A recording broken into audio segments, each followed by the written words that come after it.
I remember looking in our history books at school and the social studies books, looking for my people, and it was like they were erased from the maps, erased from the history. What did you learn about Canada's residential school legacy when you were a student? It's a question that's been asked time and time again, especially most recently following the disturbing discovery of the remains of 215 children in Kamloops. Experts say governments across the country have lots of work to do when it comes to educating Canadians. During a period of grief and mourning, many Canadians have turned to the First Nations, Métis and Inuit Education Association of Ontario for leadership.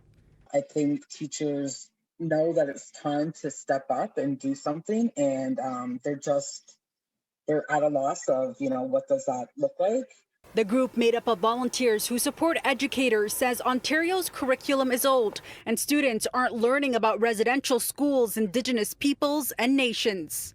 Either it's not delivered correctly, it's delivered with a colonial spin on it, or it's, done in a very romanticized way. In BC, one parent took to Twitter to show his daughter's third-grade homework assignment, saying he was horrified that the horrors of colonization weren't adequately represented, just glossed over. What I saw our daughter being taught was in some ways reminiscent of what I was taught. It's just a kind of whitewashing. It didn't seem like 40 years had gone by in terms of the stuff that was being done. Kenneth Tupper, who has a doctorate in education studies, says BC's Ministry of Education has a revamped curriculum, but there's still lots of autonomy for educators. He has since expressed his concerns and started discussions with teachers, the school district, and parents. Let's teach our kids the truth about what happened. Part of the truth and reconciliation, the first part of that is the truth, and we got to speak, and that's not too young in grade 3. Former Ontario Premier and current MPP Kathleen Wynne unleashed some criticism on the Ford government in the legislature recently. One of the first things that this government did when it came into office was to stop the writing of curriculum that would have embedded the truth about Indigenous people in this country in our curriculum.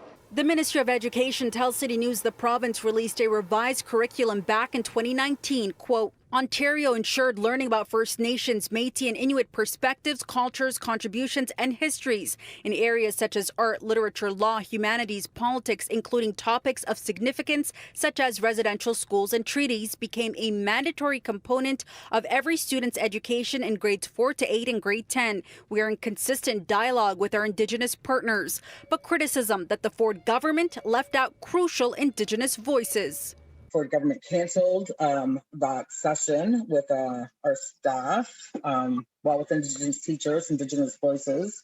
The group is calling for the government to mandate training for teachers and have a policy memorandum that would provide guidelines instead of relying on teachers to develop curriculum. I think school boards just need more direction to get it done. And they need to include Indigenous people. Natalka adds that through this education, we could potentially help to dispel some racism and discrimination that Indigenous peoples continue to face all throughout Canada. In Toronto, I'm Faiza Amin for City News.